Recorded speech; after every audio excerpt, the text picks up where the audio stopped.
Cek cek. Ntar kalau benturan suara antum nanti aneh yang menjauh ya.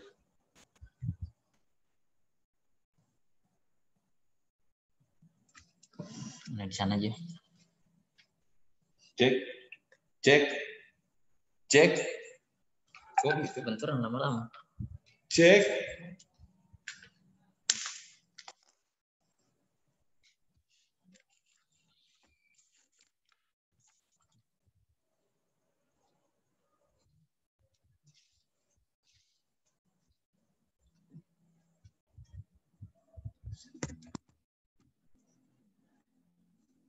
Siapa ini?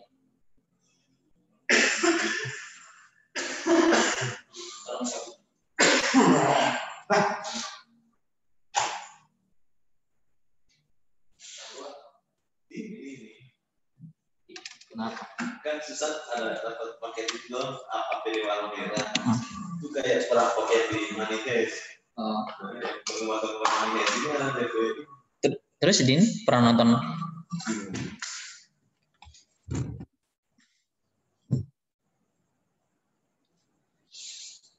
Oke. Cek cek. Sudah boleh dimulai?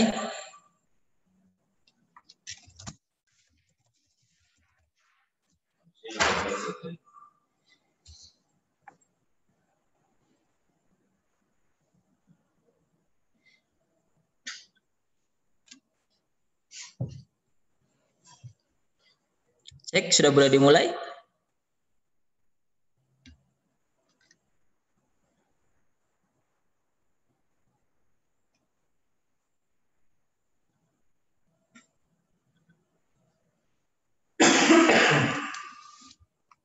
Cek, Mas Ibnu.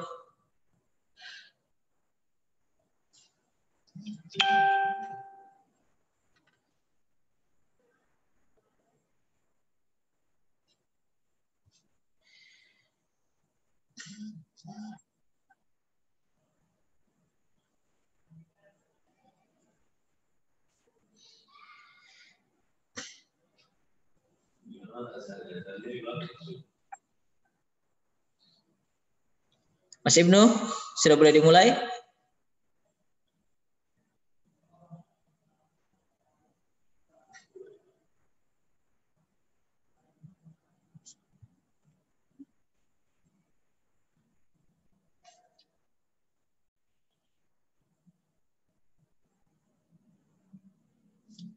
Cek.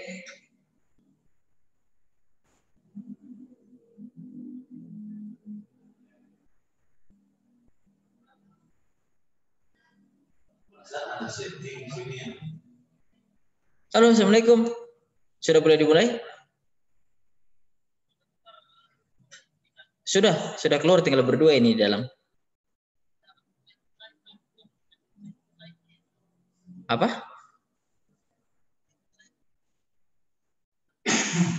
Oh iya. Di Facebook fanspage apa? Fanspage apa? Nah, biar saya awasi di Facebook ini. Oke ya. Oke ya. Ya, sip. Oke, Ustadz Rifian, kita akan memulai agenda malam hari ini.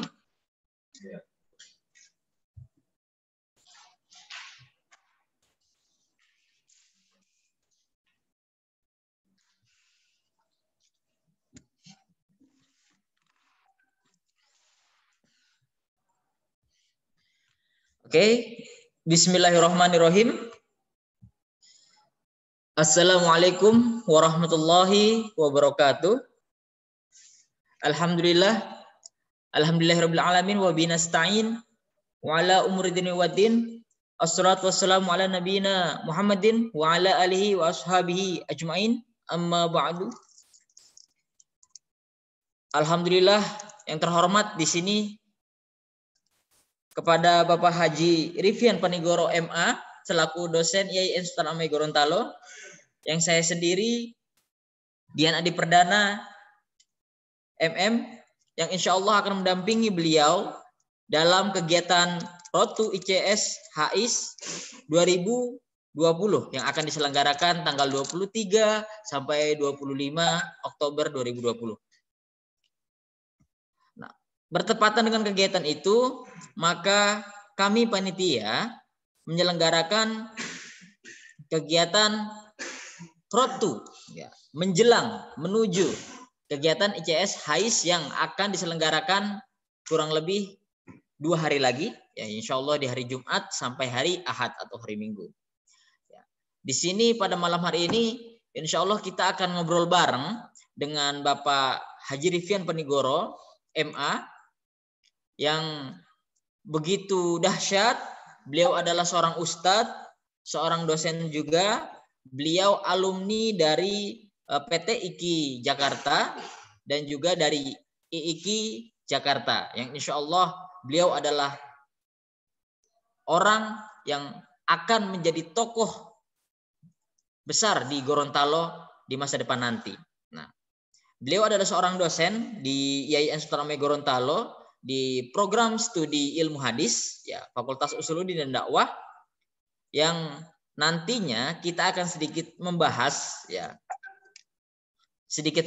tentang generasi muda, ya, generasi muda kita, milenial maupun generasi yang paling muda, ya, yang sekarang mungkin masih SMP, ya, generasi Z yang memang perlu mempelajari ilmu agama lebih dalam.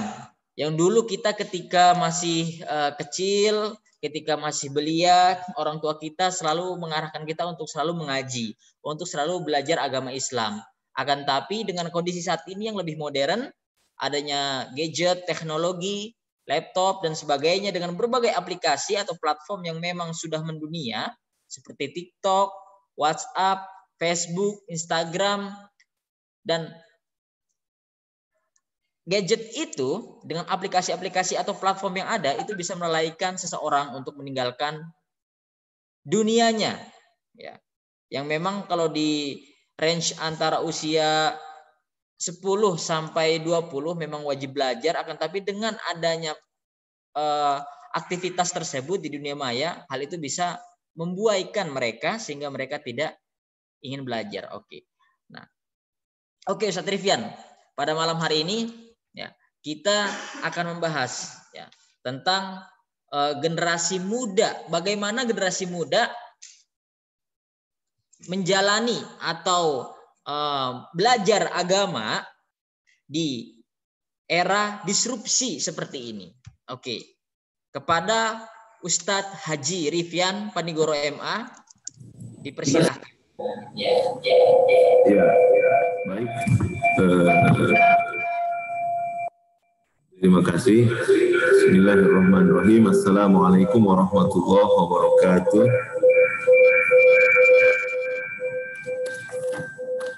Alhamdulillah, salatu wassalamu ala rasulillah. La hawla wa la quwwata illa billah. Asyhadu an la ilaha illallah wahdahu la syarika lah. Wa asyhadu anna Muhammadan abduhu wa rasuluh la nabiyya ba'dah. Allahumma shalli wa sallim ala habibina wa syafi'ina Muhammad. Allahumma shalli wa sallim wa barik alaih wa ala alihi wa sahbihi ajma'in. Amma ba'd. Baiklah, yang saya hormati Bapak Dian Adi Perdana MM, ya, beliau adalah rekan dosen di IAIN Sultan Hamengkubuwono Gorontalo, dan pada hari ini kita akan bincang santai terkait bagaimanakah studi Islam, ya, studi-studi keislaman yang kemudian kita kaitkan dengan zaman saat ini, yang dampaknya itu ada pada generasi milenial atau mungkin yang lebih di bawah lagi dari milenial, yakni generasi Z. Nah, dan juga menjelang ICS nanti, jadi ini menjadi sebuah istilahnya pemanasan, ya, road to ICS nanti. Nah, baik, secara garis besar untuk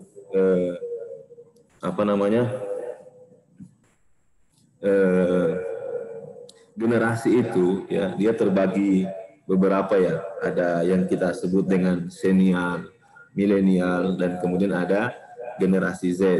Nah, Senial itu kan kita ketahui bahwa mereka yang hidup di rentan waktu 1976 sampai 1983. Nah, mereka ini yang sekarang mungkin sudah jadi ketua jurusan di kampus kita, bahkan ada yang sudah jadi wakil dekan.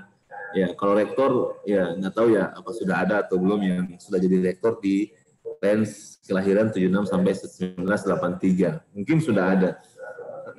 Nah, senial ini adalah generasi yang unik ya, generasi istimewa karena mereka yang pertama kali pakai komputer di rumahnya, ya, yang kuliah pakai media-media elektronik itu meskipun baru berupa disket ataupun ya penyimpanan lainnya yang masih sangat minim, akan tapi mereka sudah dibantu oleh mesin itu sendiri. Nah, kemudian ada generasi milenial, yaitu yang lahir pada 1981 sampai 1996. Nah, si milenial ini adalah penikmat zaman. Karena yang lahir di tahun 81 ya mereka yang tidak sepenuhnya langsung beradaptasi dengan apa yang ada sekarang. Ya, mereka juga adalah orang yang pernah menggunakan telepon umum, yang menggunakan berbagai media-media yang terbilang klasik saat itu, ya klasik. Kemudian sampai pada saat ini yang kecanggihan teknologi juga mereka masih bisa rasakan. Jadi mereka berada pada transisi yang luar biasa. Kemudian Gen Z. Nah, Gen Z ini adalah generasi yang memang sudah benar-benar hidup pada ya kecanggihan teknologi itu sendiri. Nah, kalau kita dulu misalnya waktu masih SMP, SMA, atau waktu masih di pondok pesantren, ya belum tahu apa itu internet dan lain-lain. Nah, mereka ini dari sejak SD sudah mengenal apa yang namanya ya, internet itu sendiri. Ya, bahkan di era pandemi seperti ini, yang memaksa anak-anak itu harus bisa mengoperasikan media elektronik secara mandiri. Ya, mungkin tidak sempat didampingi oleh orang tuanya di rumah, kemudian sibuk orang tuanya. Nah, makanya orang tuanya memberikan dia sebuah perangkat, entah itu laptop ataupun handphone yang bisa dipakai secara pribadi. Dan itulah kemudian mereka ya di era pandemi kemarin ya semakin membuat mereka begitu dekat dengan teknologi itu sendiri. Nah, di samping kita sudah mengenal ya beberapa bagian-bagian tadi tentang ada generasi senial, milenial, dan generasi Z. Nah, berarti memang ada beberapa dan memang berbeda bagaimana cara mereka itu menyerap nilai keilmuan yang ada, atau bagaimana mereka itu menjadi seorang yang pakar, seorang yang ahli itu ditempuh dengan cara yang berbeda-beda. Si senial ini ya pasti orang yang masih rajin pergi ke perpustakaan, karena buku-buku yang ada masih buku-buku perpustakaan. Si milenial ini sudah hidup di dua zaman ya, yang perpustakaan dan juga hidup pada e-book ya, buku-buku yang sudah di PDF-kan, ya buku-buku yang sudah berupa buku elektronik. Nah, kemudian si generasi Z yang bahkan mungkin ya perpustakaan itu adalah sesuatu yang sekunder di kehidupan mereka. Semuanya sudah bisa mereka akses ya, meskipun hanya berada di dalam kamar mereka masing-masing. Nah, jadi ketika mereka hidup di zaman saat ini, yaitu di era disrupsi, ketika semuanya bisa dengan mudah didapatkan. Sebenarnya era disrupsi ini sudah lama, cuman tidak terekspos bagus karena memang tidak sampai informasinya kepada kita. Ya, tidak ada internet yang menyampaikan bahwa manusia itu sudah bisa mendapatkan apa saja yang dia inginkan dengan mudah di era disrupsi ini. Misalnya orang yang bekerja di pelabuhan, ya orang yang kerja di pelabuhan itu kan awalnya ada kuli yang bisa mengangkat barang, ya ada pekerja-pekerja kasar, buruh yang bisa mengangkat barang-barang yang ada di pelabuhan. Nah, kemudian kan sudah mulai diganti dengan kren, diganti dengan alat-alat berat lain yang kemudian mereduksi fungsi dari manusia itu sendiri atau otot yang sering dipakai oleh manusia saat itu. Nah, ternyata memang bukan sekarang saja kita sudah hidup di era disrupsi. Cuman karena sekarang ini luar biasa ya, ditambah lagi dengan adanya ojek online dan ya bahkan aplikasi kesehatan yang ada di internet yang bisa kita hubungi 1 kali 24 jam ya, sangat mudah untuk kita dapatkan. Nah, itu luar biasa ya, semakin memudahkan manusia dan tentunya mereduksi juga manusia-manusia yang lain. Akan tereliminasi juga profesi-profesi yang lain. Nah, yang perlu kita garis bawahi adalah kecanggihan dan kemudahan yang didapatkan oleh manusia dalam mendapatkan sesuatu, dan lebih fokus lagi berarti mendapatkan informasi-informasi keilmuan, berarti juga akan mengeliminasi hal-hal lain ya, atau bagian-bagian lain, peran-peran lain yang diperankan oleh manusia ya, dan digantikan oleh apa saja yang lebih mudah daripada itu. Nah, kalau kita fokuskan lagi berarti aktivitas dalam keilmuan. Ya, sekarang semuanya sudah bisa diakses secara digital. Ya, kita mau cari tulisan siapa saja bisa kita cari secara digital ya. Bahkan kemarin saya sempat iseng ya. Isengnya itu begini. Ada vokalis Sheila on Seven, Duta ya. Ternyata Duta itu anak seorang dosen. Nah, kok bisa Duta anak seorang dosen? Nah, akhirnya saya cari nama orang tuanya, saya ketik di Google Scholar, keluar. Nah, luar biasa ya, tidak harus lagi pergi ke perpustakaan mencari apa saja karya yang dihasilkan oleh ayahnya si Duta Sheila on Seven itu. Ya, kita sudah bisa mendapatkan langsung hanya dengan jaringan yang ada di dekat kita, ada di genggamannya kita. Nah, itu satu. Berarti informasi begitu mudah didapatkan. Sehingga kemarin banyak para ahli menyimpulkan bahwa seorang guru ketika mentransfer keilmuan kepada anak didiknya, itu sebenarnya dia sudah kalah dengan mesin.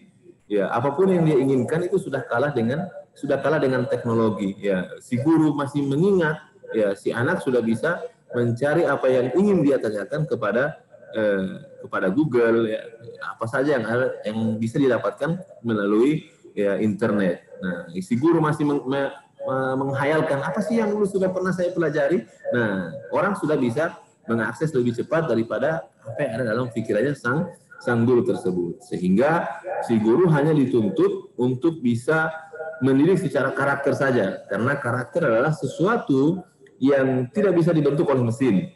Ya, sebenarnya kita sepakat sampai di situ.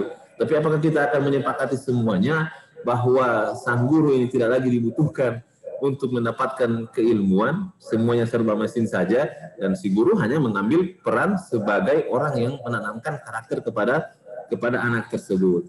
Nah, kemudian lebih fokus lagi, si Gen Z, si milenial, atau siapa saja yang saat ini ingin mengambil keilmuan, ya dia hidup di era disrupsi. Di era disrupsi semuanya bisa dia dapatkan. Dia mengeliminasi peran sang guru. Nah, sekarang kalau begitu,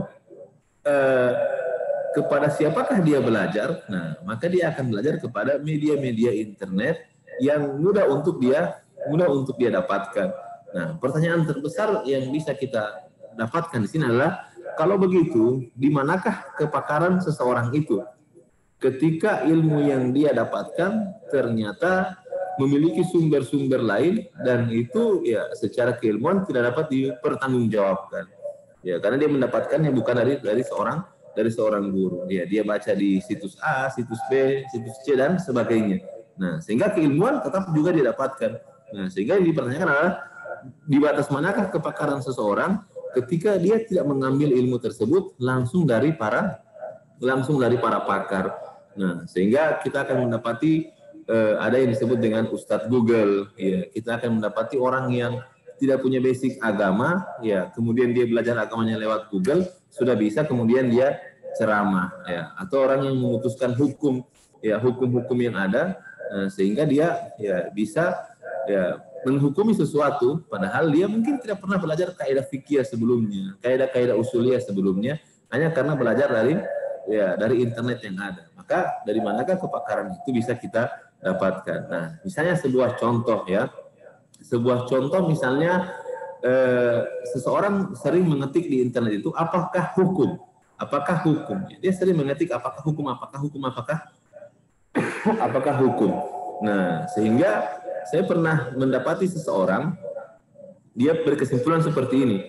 Ketika ada ulama yang membolehkan, maka itu boleh. Ya, karena si ulama tersebut telah menyimpulkan sebuah masalah, dan ketika dia bilang boleh, ya kita ikut saja apa yang dibilang dengan kebolehan tersebut. Nah, contoh misalnya ketika seseorang kalau dalam contoh dalam contoh ibadah ya, dalam contoh ibadah. Misalnya apa ya? Yang lebih bagus ini. Misalnya contoh dalam melafatkan niat dalam melafatkan niat dalam sholat ya. Atau misalnya yang inilah kontemporer, misalnya transplantasi jantung ya. Oke, transplantasi ya, jantung. Nah, kemudian dia mencari kira-kira transplantasi jantung itu, penggantian katup jantung itu bisa tidak kalau kita ambil dari katup jantungnya babi. Karena kalau diambil dari katup jantungnya babi, maka seseorang tersebut akan hidup sebagaimana dia memiliki katup yang diberikan Allah Subhanahu wa taala kepadanya. Sementara kalau dia pakai katup yang buatan ya katup buatan imitasi ya, maka dia akan minum obat seumur hidupnya karena katup tersebut tidak bisa bekerja sebagaimana katupnya dulu yang alami yang memang diberikan oleh Allah Subhanahu wa taala kepadanya. Nah, maka seorang tersebut memberikan kesimpulan bahwasanya saya baca di Google bahwa ada pendapat yang melarang menggunakan babi karena memang tidak bisa dimanfaatkan untuk apa saja dia. Nah, tapi ternyata ada muridnya Imam Abu Hanifah yang membolehkan hal itu untuk digunakan. Nah, akhirnya ketika ada boleh seperti itu, maka dia akan mengambil kebolehan itu dengan prinsip apa? Dengan prinsip ada ulama yang membolehkan. Nah, kalau dari situ seperti itu, maka dia tidak memahami sebuah konsep bagaimana mengambil sebuah keputusan hukum dalam Islam. Ya, maka dia akan terjebak pada posisi tasahul. Ya, ini menggampangkan apa saja yang ingin dia dapatkan. Ya, kalau masalah A, apa yang gampang untuk dia diambil untuk itu. Masalah B, yang gampang untuk dia diambil untuk itu. Nah, sehingga dalam hidupnya ya dia mengambil yang mudah-mudah saja. Nah, apakah ada guru yang mengajarkan sama dia? Ya, ternyata tidak ada. Ya, dia hanya baca saja apa yang informasi yang didapatkan dari internet, yang apa saja yang didapatkan dari Google. Nah, padahal kan kita mengenal dalam mazhab itu adalah namanya talfiq ya mengganti pemahaman kita, ya, berpindah dari mazhab itu ke mazhab yang lain. Ya, sementara kita masih dalam satu ranah, satu wilayah ibadah. Misalnya zakat, ya kita sering pindah-pindah. Nah, puasa sering pindah-pindah. Nah, berarti itu kan sesuatu yang diatur bahwa itu adalah sesuatu yang tidak bisa. Nah, apakah Google atau internet tersebut mengajarkan ke dia tentang adab-adab seperti itu? Ya, tentu tidak. Nah, siapakah yang harus meneruskan hal ini? Ya, adalah para pakar. Jadi memang tidak sepenuhnya bahwa si pakar itu tinggal menanamkan keteladanan. Tidak sepenuhnya si pakar itu hanya orang yang memberikan sebuah membina pada adab-adabnya saja. Nah, tapi memang ada hal-hal yang memang urgen dipegang oleh seorang pakar tersebut kepada anak didiknya. Nah, sekarang kita ke pertanyaan berikutnya. Ya, kita ke pertanyaan berikutnya adalah kalau pakar itu dibutuhkan, nah maka sejauh mana orang tersebut percaya kepada pakar itu sendiri. Nah, maka kita bisa kembalikan misalnya ke PTKIN. Misalnya orang ingin belajar hadis, ya orang ingin belajar tafsir, ya harusnya dia ke PTKIN atau ke perguruan tinggi keagamaan Islam negeri atau ke perguruan tinggi Islam, ya entah negeri atau yang swasta. Nah, jadi tadi dia harus butuh pakar, berarti dia harus ke PTKIN. Ya, sekilas seperti itu. Nah, sampai di PTKIN ini, apakah dia akan jadi pakar atau tidak? Nah, disitulah mungkin yang bisa jadi ya titik fokus kita. Karena banyak orang yang ternyata jadi lebih hebat gara-gara dia belajar secara otodidak.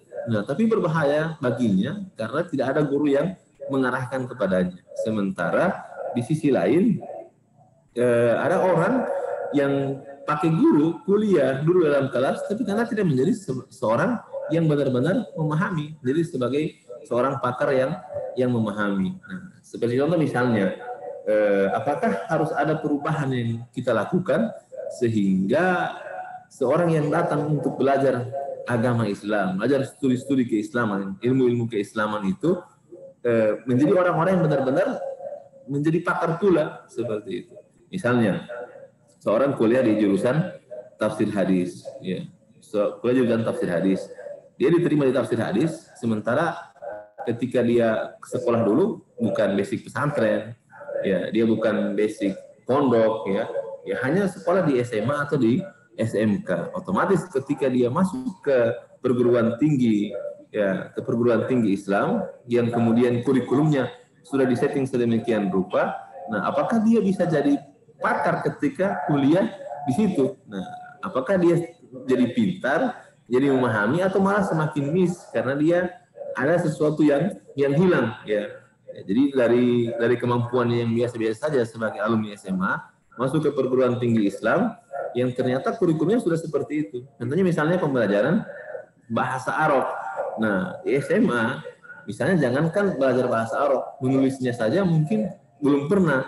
Nah, sampai di kelas kuliah di tafsir, nah langsunglah dia ketemu dengan mata kuliah bahasa Arab yang tidak belajar bahasa Arab dari awal lagi. Misalnya pertemuan pertama langsung mubtada dan khobar. Nah, apakah seorang ini akan jadi orang yang hebat karena belajar di situ, ya?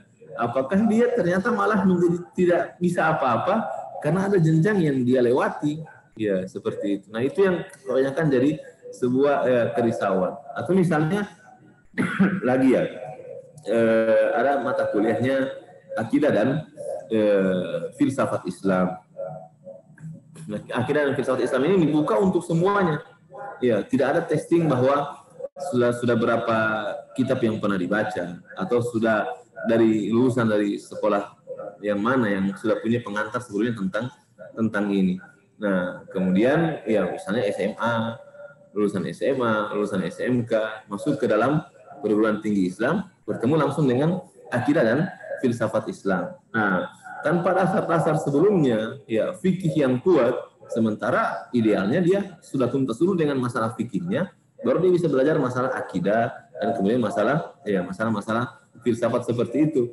Nah, makanya di beberapa perguruan tinggi ada yang sudah merubah, memasukkan mata kuliah usul fikih di semester awal dan kemudian ilmu kalam di semester akhir, sehingga orang sudah punya basic fikih dulu, baru dia belajar ilmu kalam, tasawuf dan filsafat. Nah, dia masuk dari SMA SMK yang sebelumnya tidak punya basic, ya, tentang pembelajaran keislaman, ternyata masuk dalam jurusan akidah dan filsafat Islam. Nah, sampai di jurusan tersebut, ya yang ada dia menemukan banyak ya miskomunikasi.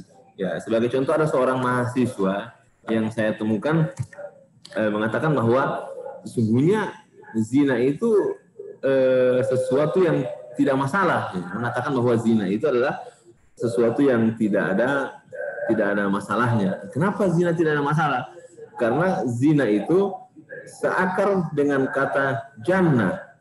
Zina dengan jannah. Jadi kalau jannah itu surga, maka zina juga adalah surga. Nah, sesimpel itu, sesederhana itu, ternyata dia tidak bisa membedakan mana zina dan mana yang jannah yang bermakna surga, mana zina yang bermaknanya zina, dan kemudian jannah yang bermakna surga.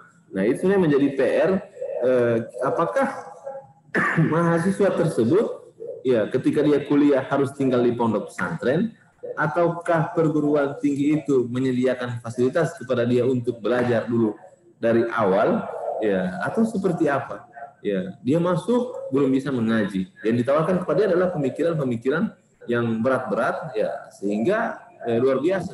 Ditambah lagi dengan era disrupsi, ketika dia jauh dengan gurunya, lebih mengutamakan mengambil ilmu-ilmu dari apa yang dia baca dari internet. Nah, sehingga semakin galaulah si mahasiswa ini.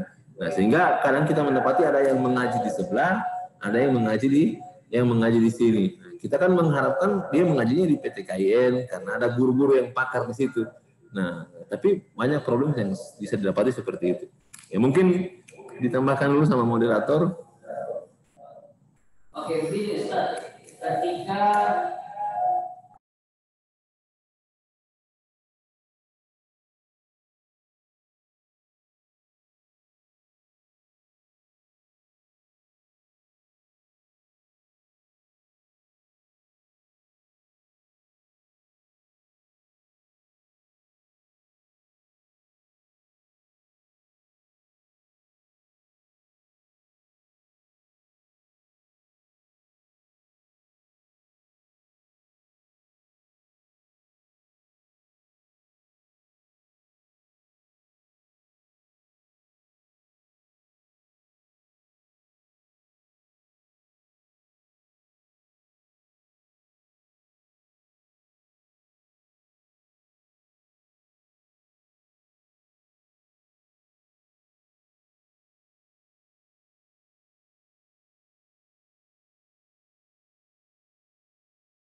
ataupun jalan kanan? Ya, luar biasa ya. Ini pertanyaan yang ditunggu-tunggu dan ya sangat-sangat berdasar dari apa yang kita diskusikan pada malam hari ini. Misalnya orang-orang yang hidup di era disrupsi itu kan orang yang merasa tahu lebih banyak, merasa benar. Ya, ini kan ya mukodimahnya dulu. Ya, jadi kayak COVID kemarin, ya apa yang dia baca yang dia lihat di YouTube, yang dia baca dari internet. Nah, ketika itu diyakini benar, maka dia akan merasa paling benar daripada yang lain. Padahal mungkin hanya berbeda sumber bacaan saja. Kemudian anti rasionalisasi, kemudian kesetaraan, ya salah bisa dianggap benar, ya kemudian menolak kepakaran. Bagaimana menolak kepakaran itu? Ya, misalnya dari sisi kesehatan saja, misalnya dokter sudah bilang A, nah apa yang dia baca dia simpulkan ternyata adalah B, maka dia menolak kepakaran. Padahal yang ditolak itu adalah seorang dokter yang sudah belajar, sementara dia ya belajar saja mungkin hanya dari internet. Nah, itu bisa jadi bahan renungan ya. Bisa juga dibawa dalam ilmu-ilmu keislaman. Ya, misalnya kayak kemarin menolak kebenaran. Apa yang dia dapati, ya dia anggap itu adalah sesuatu yang benar, maka dia menyalahi yang lain padahal disimpulkan oleh para pakar. Contohnya fatwa MUI. Ya, kemarin kan kita sempat kacau karena di COVID itu kan fatwa MUI ya, fatwa pelarangan ya sholat Jumat, ya dipindahkan ke rumah jadi sholat zuhur, ya melarang sholat Idul Fitri dan yang lain-lain ya, tarawih dan lain-lain berjamaah di masjid. Nah, dia menolak kepakaran dengan alasan-alasan yang dia timbulkan, ya karena apa? Disrupsi tadi. Mudahnya dia mendapatkan informasi pembanding, apalagi kalau dimasuki dengan hal-hal yang berbau ya politik. Nah, kemudian ditambah lagi orang tersebut adalah orang yang berasal dari generasi Z. Generasi Z ini adalah orang yang ketika ospek saja dia sudah kena dengan kayak jangan keras-keras di ospek ya. Kemudian ketika dia masih SMA ada masa orientasi siswa atau MOS, dia juga diwanti-wanti untuk tidak dikerasin. Nah, ketika dia sekolah juga gurunya tidak bisa memukul dia, sehingga disimpulkan bahwa si generasi Z ini adalah generasi yang ngotot, ya kurang tunduk dan patuh sama senior, ya adabnya kurang, ya dan selalu merasa selalu egois, ya karena dia merasa bahwa dia bisa dapatkan apa saja dan bisa keluar dari apa saja, ya dan sangat berorientasi pada hasil, bukan pada proses. Nah, jadi sudah mengetahui hal-hal tersebut, bagaimana karakter yang ada di era disrupsi, kemudian bagaimana karakternya generasi Z, itu sudah bisa dipastikan ya, sudah bisa dirasakan dalam pribadi masing-masing. Ya, kalau kita dulu yang masih sempat main layangan sore hari, dikejar sama orang tua, ya dipukul kalau terlambat pulang, itu berbeda dengan generasi Z yang sekarang mungkin orang tuanya juga main TikTokan sama dia. Ya, jadi orang tuanya main TikTok, anaknya juga main TikTok, sama-sama mereka TikTokan atau hal-hal yang lain yang merupakan karakter generasi Z yang tidak dimiliki oleh generasi-generasi sebelumnya. Nah, si Z ini akhirnya jadi mahasiswa, ya, jadi mahasiswa. Pertanyaan tadi pas sekali, bagaimanakah menjadi seorang mahasiswa kuliah di perguruan tinggi keislaman, ya, dan hidup di tengah-tengah ya COVID seperti ini. Nah, maka hal yang perlu diperhatikan adalah dia kuliahnya mengetahui dulu kira-kira kuliah yang jurusan yang saya tempuh sekarang ini itu progresnya akan seperti apa, membawa saya ke kelulusan yang seperti apa. Kalau misalnya dia kuliah tafsir ya, berarti dia progresnya adalah seorang mufassir. Nah, kalau untuk menjadi pakar ya, sementara dia menjalani kuliah di kampus di perguruan tinggi Islam, ya maka dia harus tahu dulu ketika saya lulus itu, saya itu orientasinya adalah seorang mufassir atau orang yang benar-benar paham dengan agama, terlebih dalam hal-hal yang berbau ya, Al-Quran, ulumul Quran, ulumul hadis dan lain-lain. Berarti misalnya menyelesaikan dulu permasalahan dengan ilmu alat. Nah, ini masalahnya, ilmu alat ini tidak diajarkan dalam kelas secara komprehensif, secara spesifik juga tidak seperti itu. Sementara kita butuh banyak sekali ilmu alat untuk memahami ya, hal-hal yang berkaitan dengan kaidah penafsiran.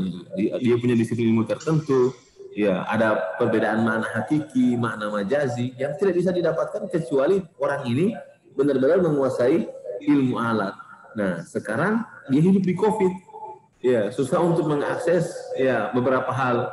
Nah, maka dia seharusnya bisa memetakan satu persatu dulu masalahnya. Oh, saya harus tuntas dulu dengan bahasa Arab. Dari mana saya bisa belajar bahasa Arab? Oke lah, belajar bahasa Arab bisa lewat Google, menghubungi teman yang bisa, ya, kemudian ikut kursus online dan sebagainya. Ya, jadi setelah itu kan teratur, terarah. Bebas dulu saya dari masalah tidak bisa berbahasa Arab, atau lebih turun lagi tidak bisa mengaji, ya, tidak lancar mengaji. Bagaimana mau jadi seorang mufassir kemudian ya tidak bisa mengaji, begitu mengaji makhorjul hurufnya masih kacau amburadul. Nah, maka dia bernamai dulu dengan itu. Nah, jadi bernamai dulu dengan hal-hal yang sekiranya akan bermasalah ketika dia menjadi seorang yang lulus nanti, seperti itu. Ya, ini sama kayak orang yang kuliahnya di jurusan bahasa Inggris, kalau lulus tidak bisa bahasa Inggris, ya mau gimana? Nah, berarti dia harus damai dulu dengan perbendaharaan kosakata, harus damai dulu dengan hal-hal yang menjadi dia punya senjata ketika lulus nanti, atau ketika dia menjalani perkuliahan nanti. Nah, berarti damai dulu dengan hal-hal yang seperti itu. Kemudian menghargai seorang guru, bahwa guru adalah yang pakar dan dia adalah orang yang memiliki emosi yang tidak dimiliki oleh yang lain, seperti itu. Jadi guru ini punya emosi, ya. Di samping punya keberkahan, ya, punya karomah, dia juga punya emosi. Nah, emosinya ini kemudian yang akan mengontrol ya teman-teman. Nah, makanya menghargai guru dan mengambil ilmu dari guru tersebut. Nah, kemudian bagaimanakah dengan mengambil ilmu dari internet? Nah, ini penting, ya, penting untuk diketahui bahwa internet adalah sumber informasi yang sekarang ini bisa kita dapatkan dengan cara yang begitu mudah. Misalnya WiFi tidak bisa connect ke HP, ya, maka dia akan cari lebih dulu di YouTube, ya, di komputer, sebelum dia menghubungi sarjana komputer, sebelum dia menghubungi sarjana teknik, ya. Jadi dia cari dulu di internet, ya, di YouTube, di Google dan sebagainya.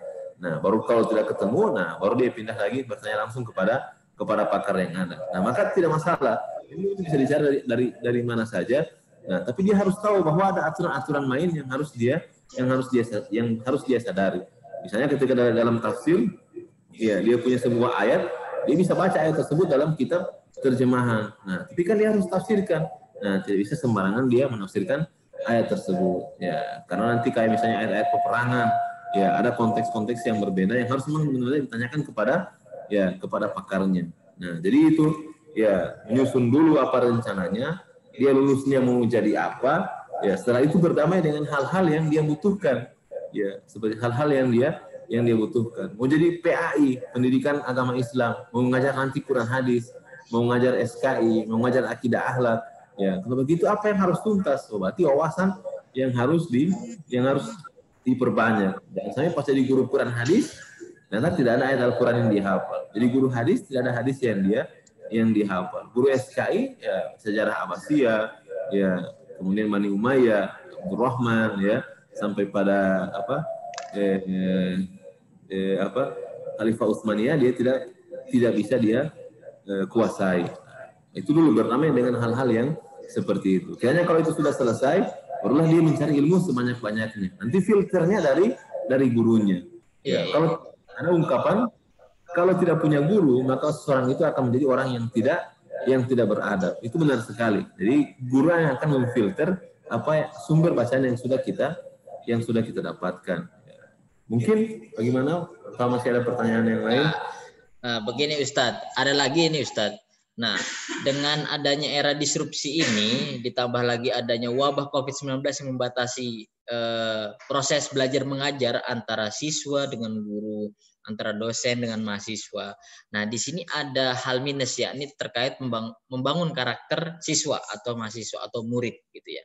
Nah, dari Ustadz pribadi, bagaimana cara bagi seorang guru, ya, untuk membangun karakter mahasiswa atau siswa ataupun murid yang memang kita harus terpaksa dibatasi dengan pembelajaran online, ya. Jadi kita hanya melihat via WhatsApp, video call ya, ataupun via Zoom, ataupun via Adlink atau sebagainya.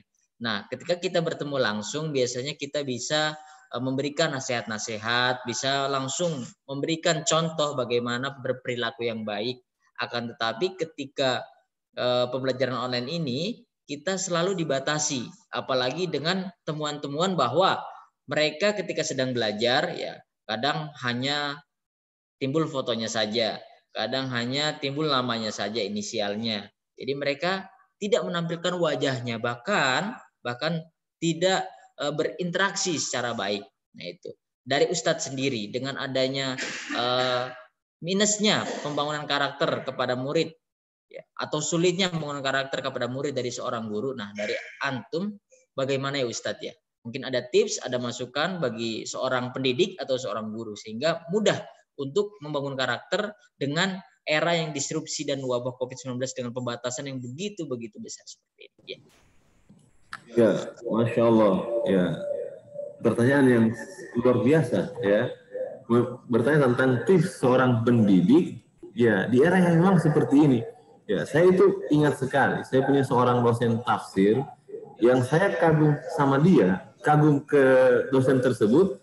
Sebenarnya bukan karena ilmunya, bukan karena kepakarannya, tapi karena wajahnya yang tidak pernah kering dari air wudhu. Nah, ini orang luar biasa sekali, Masya Allah, luar biasa. Jadi dia itu datang ke kampus, ya wudhu dulu, ya duha dulu. Setelah itu kadang-kadang melihat basah lagi wajahnya. Oh berarti tadi dia sempat berhadas, kemudian wudhu lagi.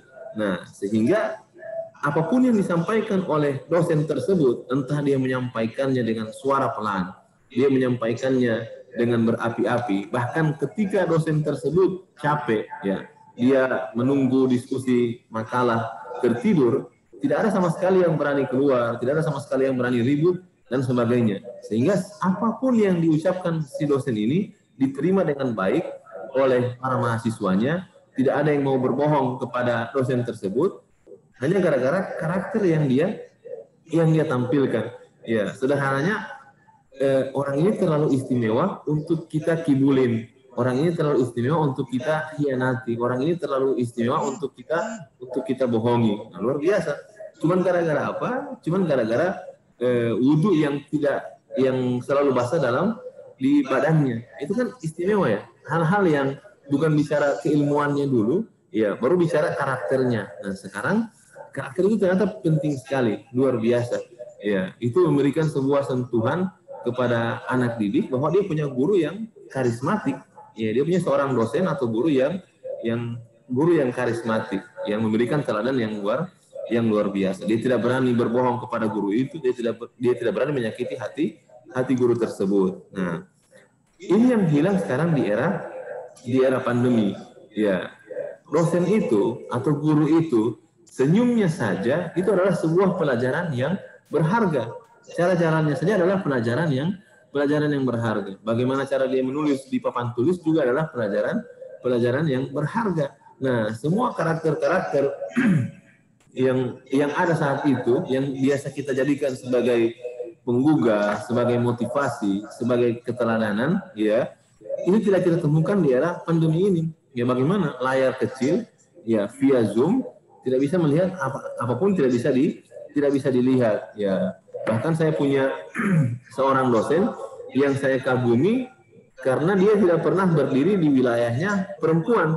Jadi mahasiswa laki-laki, mahasiswa perempuan dalam satu kelas, si dosen ini tidak berdiri di wilayahnya perempuan. Dan ketika dia berbicara, ketika menatap kepada perempuan, itu tidak menatap wajah mereka.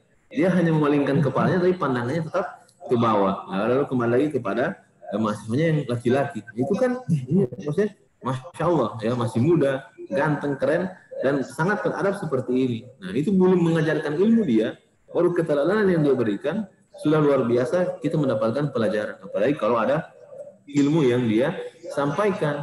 Nah, itulah yang sekarang hilang di era pandemi sekarang ini. Ya, kita tidak bisa mendapati keteladanan. Ya, seorang mahasiswa tidak bisa mendengarkan suara asli dari dosennya. Ya, seorang mahasiswa tidak bisa mengagumi kemeja yang dipakai oleh seorang dosennya sehingga dia bisa tunduk dan patuh terhadap apa yang dia sampaikan, itu semuanya hilang. Nah, kalau begitu bagaimanakah karakter tersebut masih bisa kita tanamkan kepada anak didik kita sementara tidak bisa ketemu secara langsung. Nah, ini memang luar biasa. Ini adalah keadaan yang belum pernah kita alami sebelumnya. Nah, maka kita harus berpikir keras bahwa apakah yang bisa membuat kita bisa bersentuhan langsung dengan anak didik kita. Nah, kalau begitu memang room Zoom itu tidak cukup efektif untuk bisa membangun chemistry di antara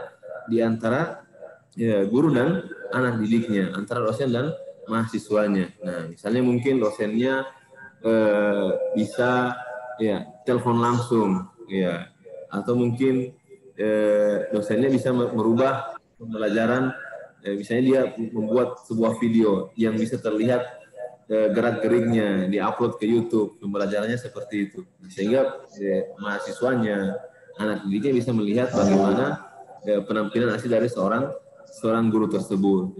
Karena dari awal sudah tak kenal maka tak sayang. Dia datang sebagai mahasiswa baru, sebagai anak didik baru, tidak pernah kenal dengan gurunya ini sebelumnya, sehingga dia miss di situ. Dia tidak, oh ini siapa? Padahal dia tidak tahu bahwa ini adalah guru yang sangat dihormati. Ini siapa? Dia matikan kamera, off-kan mikrofon, off-kan videonya. Setelah itu biarkan gurunya bicara semaunya. Kemana ada yang curhat ya? Ada yang curhat, dia punya dosen dia punya ayahnya adalah seorang dosen.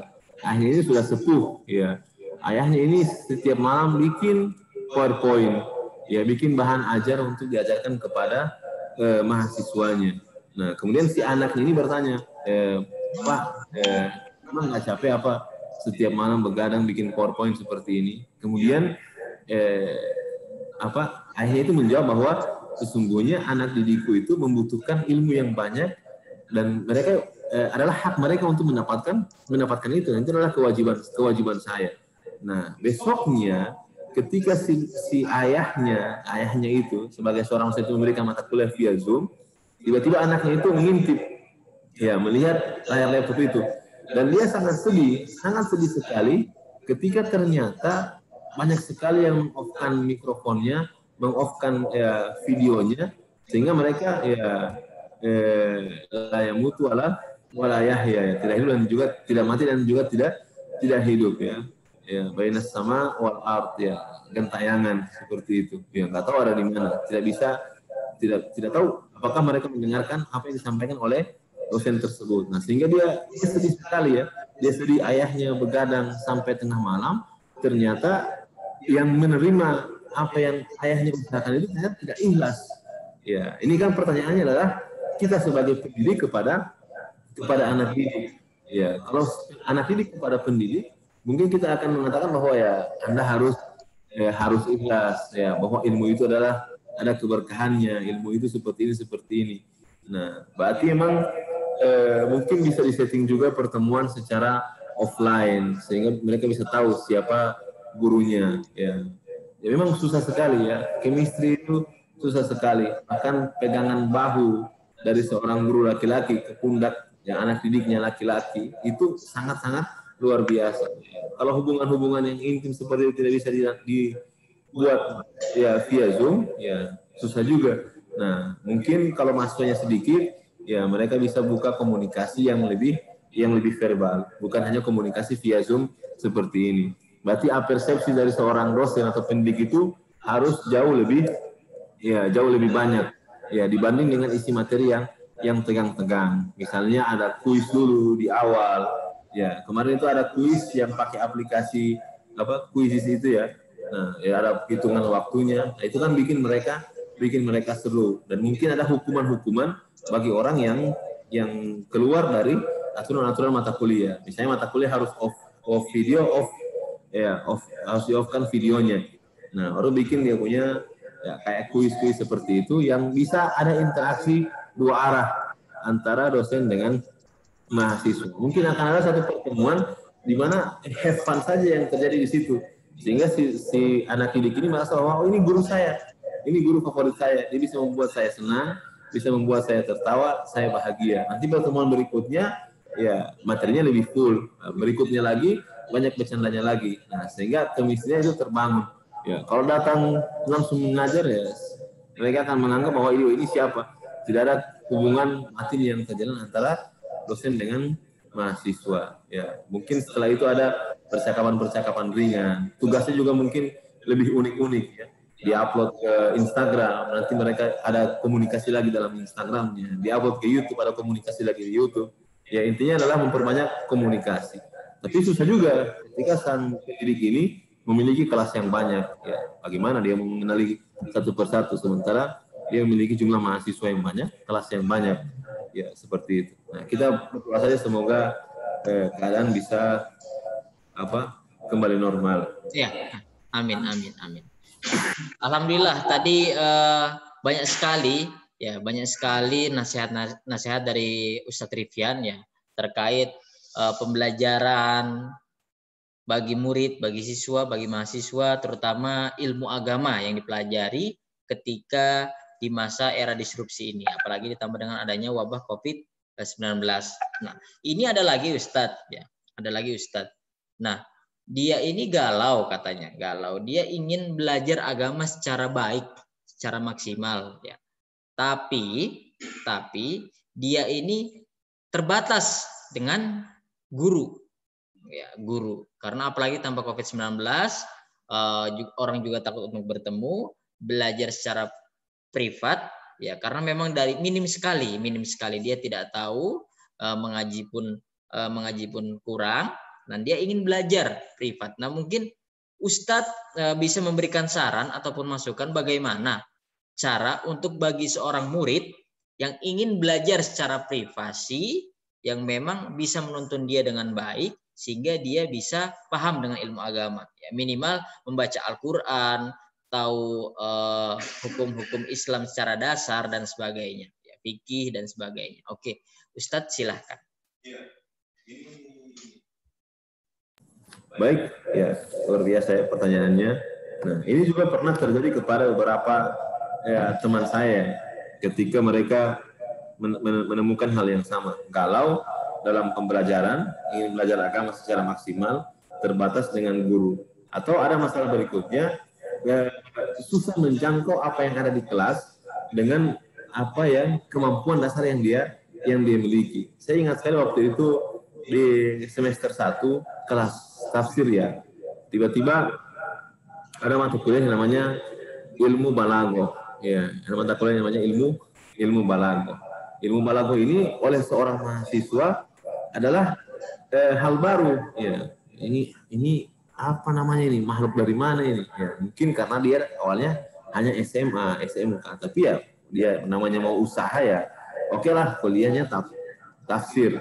Nah, ada mata kuliahnya ilmu balaghah.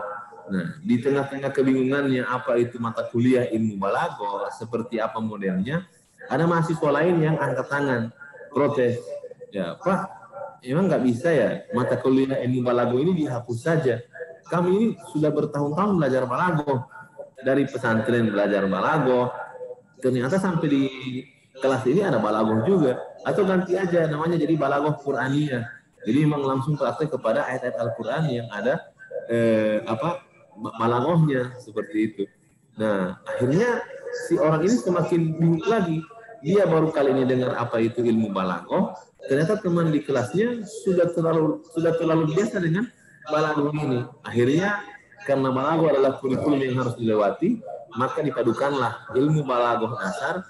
Contohnya adalah ayat-ayat Al-Quran. Misalnya was'alil qarya ya, minaz zulumati ilan nur dan lain-lain. Sudah langsung kepada penerapan ayat-ayat Al-Quran. Nah, si orang ini bagaimana dia mau belajar ya? Sudah pakai kitab kuning, ya dia tidak bisa baca, sementara teman-temannya tinggal mengulang lagi. Nah, maka dia privat di luar. Nah, jadi kalau tadi masalahnya adalah privat, maka sudah benar ketika dia menjadikan privat adalah salah satu solusi yang ingin dia dapat, yang ingin dia cari, yang ingin dia raih. Ya. Sudah betul kalau dia berpikir pada privat itu. Ya. Berarti orang ini dia privat, dia berani bayar guru untuk bisa mematangkan bahasa Arabnya, nah, sehingga ketika di pekan-pekan berikutnya dia sudah bisa beradaptasi dengan teman-teman sekelasnya. Dia sudah bisa baca, dia sudah bisa menerjemahkan, sudah bisa mengi'rab karena dia belajar tiap hari di guru privatnya. Nah, maka ketika ya pertanyaan teman kita yang menjadikan privat adalah sebuah solusi, ya itu benar. Privat adalah sebuah solusi.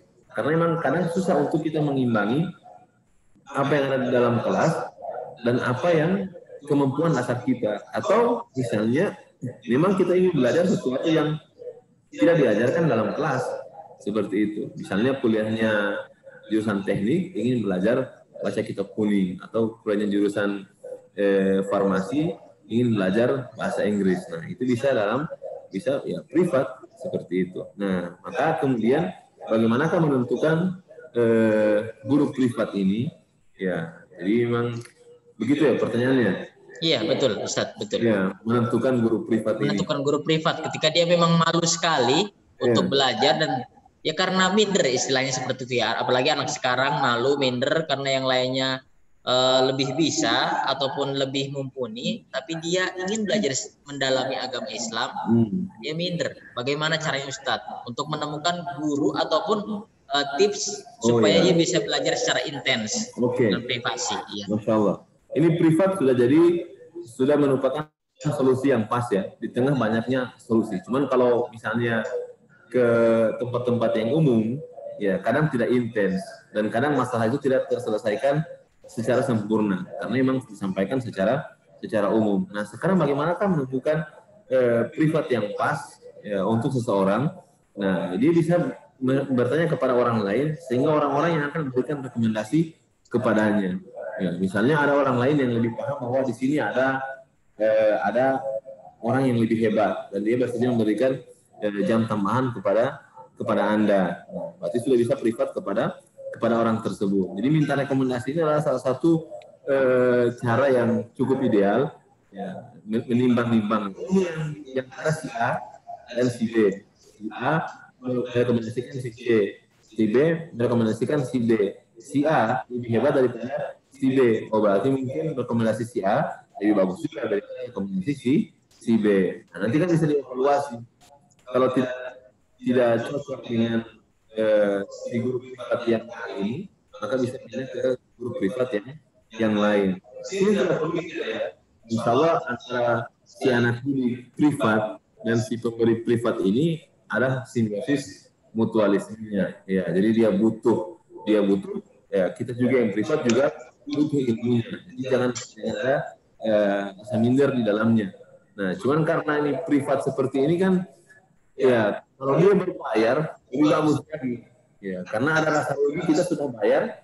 Ya, kalau tidak diambil dan tidak dimanfaatkan sebaik-baiknya. Nah, kalau privat yang gratisan kadang-kadang kita jadi malas, karena kalau tidak datang ya tidak ada rugi juga, kan tidak bayar dan tidak mengeluarkan biaya. Nah, jadi kalau privat adalah sebuah solusi, privat adalah sebuah solusi. Bagaimana cara mendapatkannya? Ya, minta rekomendasi, ya, atau mungkin bisa buka ya, tulis di Instastory. Ya, saya lagi butuh privat nih. Ya, bisa mengajarkan bahasa Inggris, bahasa Arab, atau bikin di WA Story. Saya lagi butuh privat nih. Jadi hati-hati ya. Nanti kalau privatnya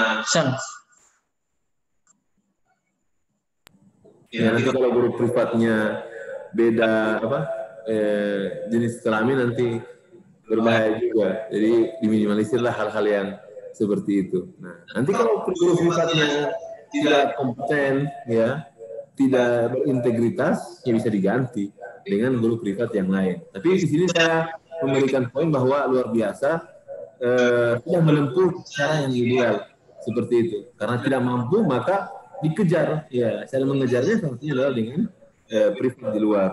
Ya, atau mungkin tinggal di pondok, ya, dan lain-lain.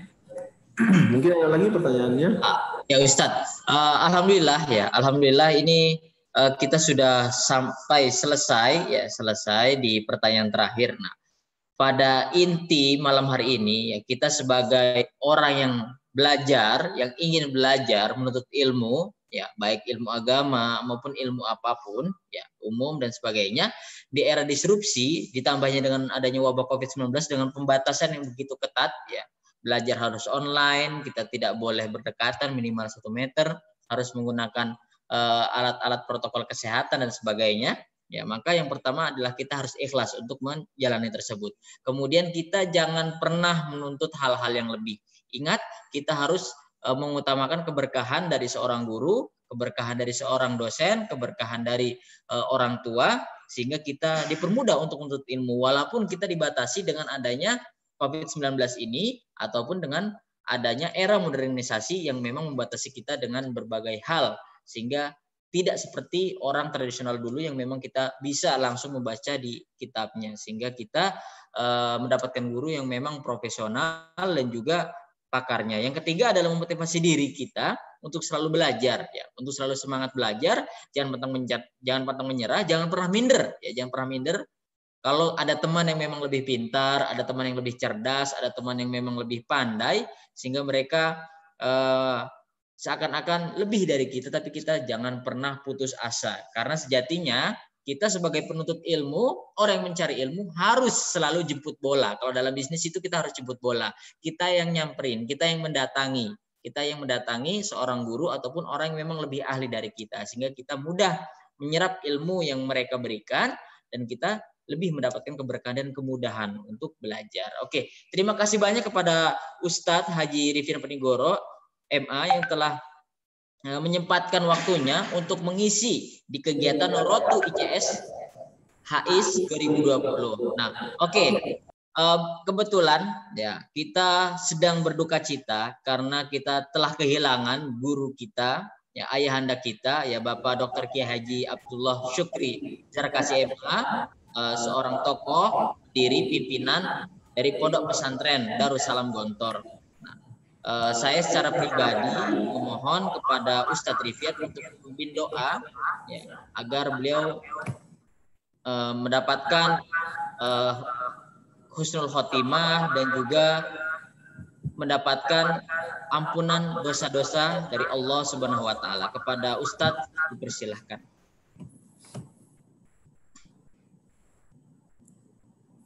Ya, baik, marilah kita sama mengirimkan doa kepada almarhum. Ya, semoga Allah Subhanahu wa taala melipat gandakan pahalanya, membalas segala amal kebaikannya, segala usahanya, dan memberikan tempat terbaik di sisinya atas segala jeripah yang dikasihnya terhadap agama dan bangsa ini. Ala hadhihi niyyah wa ala kulli niyyatin shalihah. Al-Fatihah. A'udzu billahi minasyaitonir rajim. Bismillahirrahmanirrahim. Alhamdulillahi rabbil alamin arrahmanir rahim maliki yaumiddin. Iyyaka na'budu wa iyyaka nasta'in. Ihdinas siratal mustaqim. Siratal ladzina an'amta 'alaihim ghairil maghdubi 'alaihim waladdallin. Amin. Alhamdulillahi rabbil alamin wassalatu wassalamu ala asrofil anbiya wal mursalin sayyidina wa maulana Muhammadin wa ala alihi wa sahbihi ajma'in. Allahumma ighfir lahu warhamhu wa'afihi wa'fu anhu. Allahumma ighfir lahu warhamhu wa'afihi wa'fu anhu. Allahumma ighfir lahu warhamhu wa'afihi wa'fu anhu wa akrim nuzulahu wa wasi' madkhalahu. Allahumma la tahrimna ajrahu wa la taftinna ba'dahu waghfir lana wa lahu. Allahumma la tahrimna ajrahu wa la taftinna ba'dahu waghfir lana wa lahu. Waghfir lana wa lahu waghfir lana wa lahu. Ya ayyatuhan nafsul mutmainnah, irji'i ila rabbiki radiyatan mardiyah, fadkhuli fi ibadi wa dkhuli jannati. Inna lillahi wa inna ilaihi raji'un. Rabbana atina fid dunya hasanah wa fil akhirati hasanah wa qina adzaban nar. Sallallahu alaihi wa sallam Muhammadin nabiyil ummiyin wa ala alihi wa sahbihi wa barik wa sallim. Subhana rabbika rabbil izzati amma yasifun. Amin. Alhamdulillahi rabbil alamin. Amin. Alhamdulillah. Alhamdulillah, semoga almarhum diterima amal baiknya dan diampuni segala dosa-dosanya. Oke, kepada seluruh penonton, ya kepada seluruh audiens yang sudah hadir pada malam hari ini di kegiatan Road to ICS HIS 2020, sempatkan pula nanti insya Allah di tanggal 23 sampai 25 Oktober 2020 kita IAIN Sultan Amai Gorontalo bekerja sama dengan STAI DDI Kota Makassar akan menyelenggarakan sebuah acara internasional, yakni International Conference Social Humanist and Islamic Studies, yang akan diselenggarakan secara online, yang akan dipresentasikan beberapa paper, ya, makalah oleh para ahli-ahlinya. Baik, ditunggu kedatangannya. Terima kasih dari kami. Akhirul kalam. Wassalamualaikum warahmatullahi wabarakatuh.